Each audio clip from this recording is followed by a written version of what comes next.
Assalamualaikum warahmatullahi wabarakatuh. Selamat pagi, siang, sore, malam bagi semua yang menyaksikan video saya pada kali ini. Perkenalkan saya Farah Firial, mahasiswi Universitas Siber Asia Jakarta, program studi S1 PJJ Akuntansi.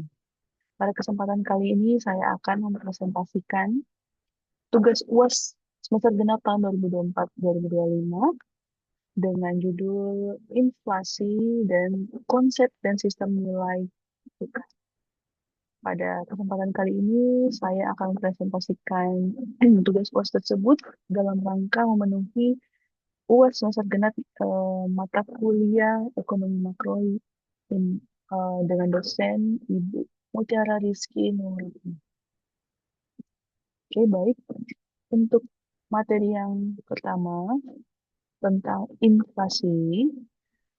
Apa itu inflasi, kriteria inflasi, penyebab inflasi, penggolongan inflasi, pengumpulan inflasi, kebijakan makroekonomi, dan juga ada contoh soalnya. Oke, baik. Apa itu inflasi? Menurut John Maynard Keynes, inflasi terjadi ketika permintaan agregat dalam suatu perekonomian melebihi penawaran agregat. Namun, menurut Milton Friedman, inflasi adalah fenomena moneter ketika jumlah uang yang beredar meningkat lebih cepat daripada pertumbuhan produksi barang dan jasa. Dan menurut Irving Fisher, inflasi merupakan kondisi di mana jumlah uang yang beredar meningkat lebih cepat daripada ketersediaan barang dan jasa. Kenaikan kriteria inflasi ada 4. Yang pertama, kenaikan harga barang-barang yang bersifat umum. Kedua, berlangsung terus-menerus. Ketiga, jumlah uang beredar melebihi kebutuhan. Keempat, keseimbangan arus uang dan arus barang. Apa saja sih penyebab inflasi? Ya, inflasi menurut berdasarkan pendekatan ADAS, yakni permintaan agregat dan juga penawaran agregat.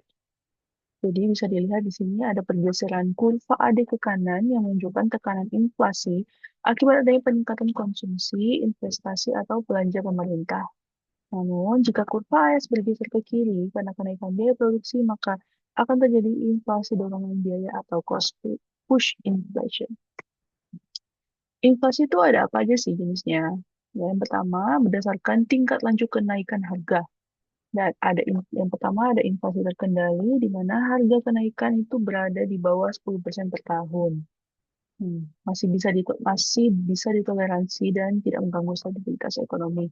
Yang kedua, ada inflasi menengah atau moderate, yakni kisaran harganya naik sekitar 10-30% per tahun. Mulai mempengaruhi daya beli masyarakat dan memperlakukan perhatian kebijakan ekonomi. Yang ketiga, ada inflasi berat atau severe inflation. Kisaran harga naik 30-100% per tahun. Nah, eh, adanya kenaikan tersebut menimbulkan ketidakpastian ekonomi dan penurunan nilai mata uang yang cukup signifikan. Terakhir, ada inflasi ekstrim atau hyperinflation, yakni kenaikan harga lebih dari 100% per tahun. Biasanya terjadi dalam kondisi krisis ekonomi atau politik, dapat menyebabkan keruntuhan sistem moneter. Kedua, inflasi berdasarkan sumber utama yang menyebabkan kenaikan harga. Yang pertama, inflasi permintaan atau demand pull inflation, yakni terjadi saat permintaan barang jasa dalam perekonomian naik secara signifikan, mengakibatkan harga naik karena tekanan permintaan. Yang kedua, adanya inflasi biaya atau cost push inflation. Dia muncul karena adanya kenaikan biaya produksi bahan baku, energi, dan tenaga kerja. Produsen mulai menaikkan harga jual untuk menutupi biaya yang meningkat. Terakhir ada inflasi impor atau imported inflation, yaitu muncul akibat kenaikan harga barang impor, terutama bahan baku dan barang modal. Kemudian, demand pull inflation, apa itu? Demand pull inflation yaitu permintaan agregat dalam perekonomian meningkat secara signifikan. Nah, akibatnya harga-harga barang dan jasa terdorong naik. Dari kurva yang dilihat, uh, jadi titik A itu adalah titik keseimbangan awal, di mana jumlah barang yang diminta dan ditawarkan itu sama. Saat permintaan meningkat, bentuk kurva D bergeser ke kanan jadi D apostrofi dan penawaran juga meningkat, yaitu kurva S bagi sudut kanan jadi S apostrofi, maka terbentuklah titik keseimbangan baru yaitu E apostrofi.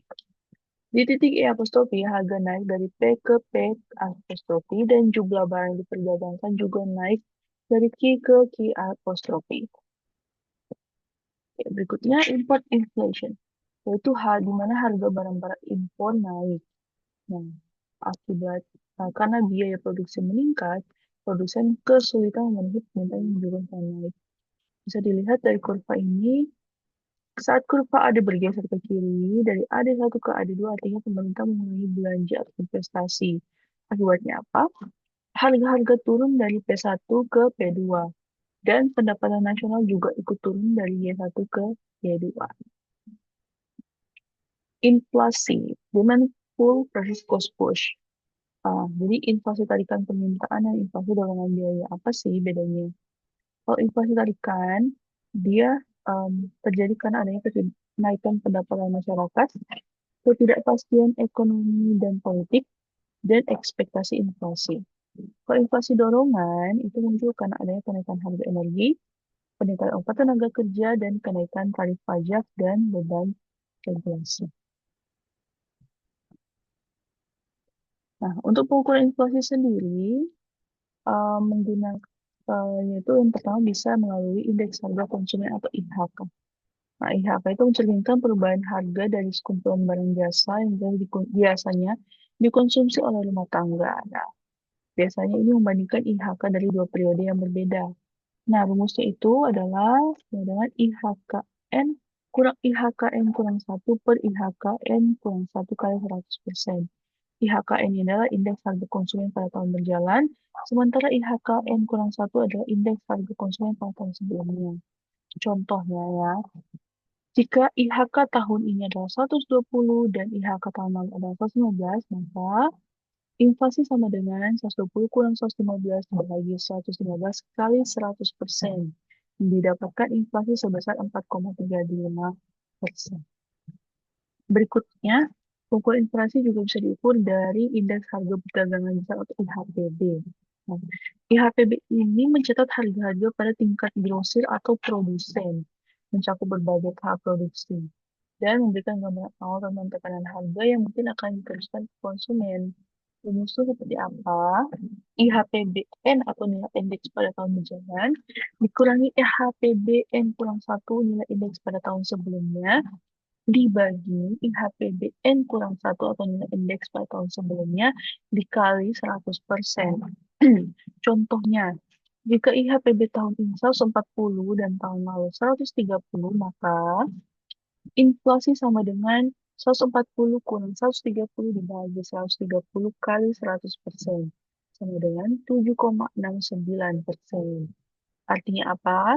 Harga di tingkat produsen naik sebesar 7,69% dibandingkan tahun sebelumnya. Terakhir bisa diukur melalui inflasi bisa diukur melalui PDB deflator, yaitu indeks harga implisit. Nah, indeks harga implisit ini mencerminkan perubahan harga dari seluruh output domestik, termasuk barang investasi, ekspor, dan konsumsi pemerintah. Maka ia dianggap lebih komprehensif dalam mengukur inflasi secara makro. Rumusnya bagaimana?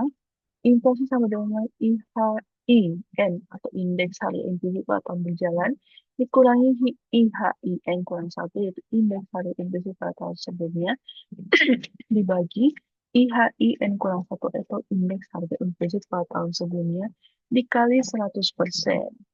Contohnya nih, jika IHI tahun ini adalah 150 dan tahun lalu 140, maka inflasi sama dengan 150 dikurangi 140 dibagi 140 kali 100% sama dengan 7,14%.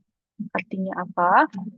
Secara keseluruhan harga barang dan jasa dalam negeri meningkat sebesar 7,14% dibandingkan tahun sebelumnya. Nah, apa sih kebijakan makroekonomi yang dapat diambil? Yang pertama, kebijakan moneter. Kebijakan moneter ini berupa kebijakan yang bisa dilaksanakan oleh bank sentral untuk mengatur jumlah uang yang beredar dan menjaga stabilitas harga. Nah, langkah-langkahnya yang pertama, kebijakan uang ketat atau tight money policy. mengurangi jumlah uang yang beredar untuk menekan permintaan. Kedua, kenaikan suku bunga. Dan ketiga, stabilisasi nilai tukar. Yang kedua, ada kebijakan fiskal. Nah, dilaksanakan oleh pemerintah pusat melalui pengaturan anggaran negara. Nah, kalau yang tadi kebijakan moneter oleh Bank Sentral, kebijakan fiskal oleh pemerintah. Langkah-langkahnya, yang pertama, pengurangan belanja negara, mengurangi permintaan agregat dari sektor publik, dan kedua, peningkatan pajak, yaitu dapat mengurangi daya beli masyarakat sehingga konsumsi dan menurun. Berikutnya, materi tentang konsep dan sistem nilai tukar. Nah, konsep nilai tukar ini ada dua. Yang pertama, nilai tukar nominal, yaitu nilai tukar nominal menunjukkan harga satu unit mata uang asing dalam mata uang lokal. Contohnya nih, jika kurs USD atau IDR adalah Rp9.000, maka $1 adalah untuk mendapatkan $1 kita harus menukar Rp9.000. Ini adalah nilai tukar yang biasanya ditampilkan di bank atau money changer. Nah, untuk nilai tukar realnya, itu membandingkan harga barang dan jasa antara dua negara. Contoh nih, harga beras di US adalah 25 dolar per karung, sedangkan harga beras di Indonesia adalah 500.000 per karung. Jadi kursnya itu adalah Rp10.000 sama dengan 1 US dollar sama dengan 25 US dollar atau setara dengan Rp250.000.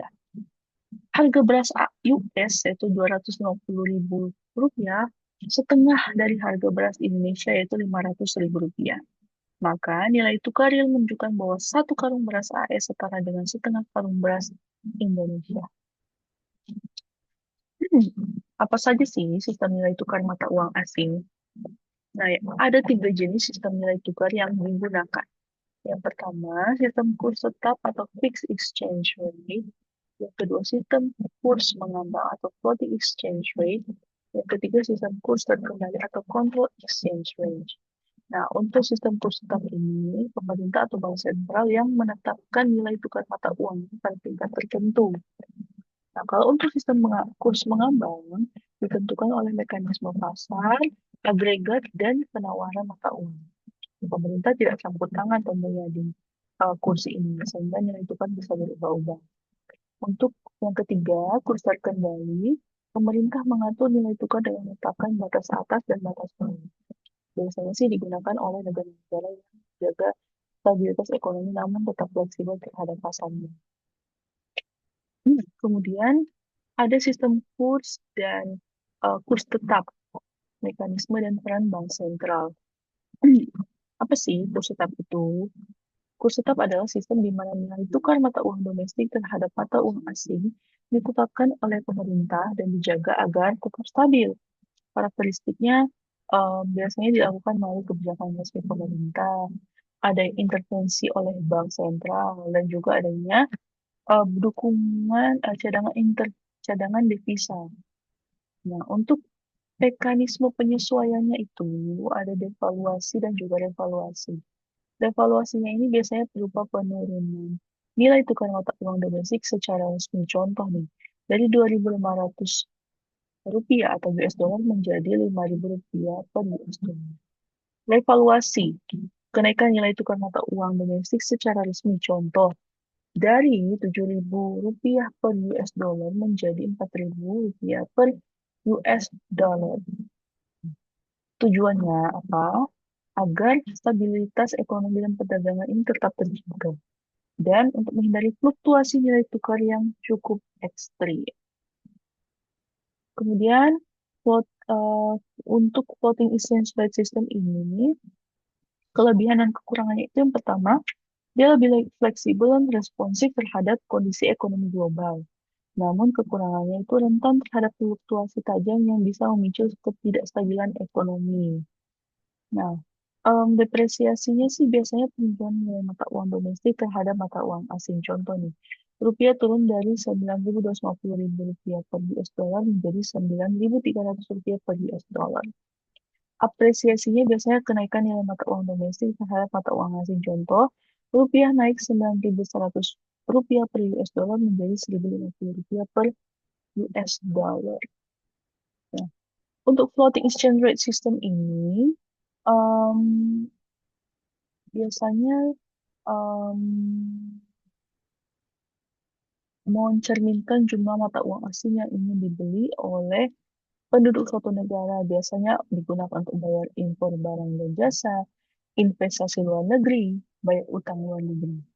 Nah, untuk penawaran falas, biasanya dijual oleh penduduk suatu negara yang berasal dari hasil ekspor, investasi asing yang masuk, dan wisatawan asing yang berbelanja dalam negeri. Nah, untuk keseimbangan pasar falas ini sendiri, biasanya di titik pertemuan antara kurva permintaan dan penawaran.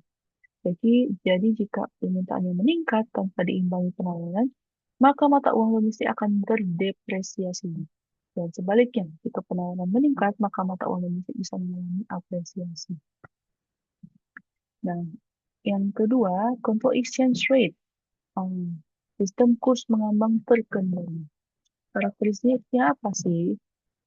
Fleksibel namun bisa dipantau, intervensi selektif, bank sentral bisa membeli atau menjual falas untuk menjaga nilai tukarnya tetap terjaga, dan tujuannya yaitu biar bisa menjaga stabilitas ekonomi dan mencegah gejolak nilai tukar yang merugikan perdagangan dan investasi. Contohnya nih, jika nilai tukar rupiah terhadap dolar bergerak terlalu jauh dari batas yang ditetapkan, bank sentral bisa masuk ke pasar nih untuk menstabilkan kurs, baik dengan menjual cadangan devisa atau membeli valuta asing.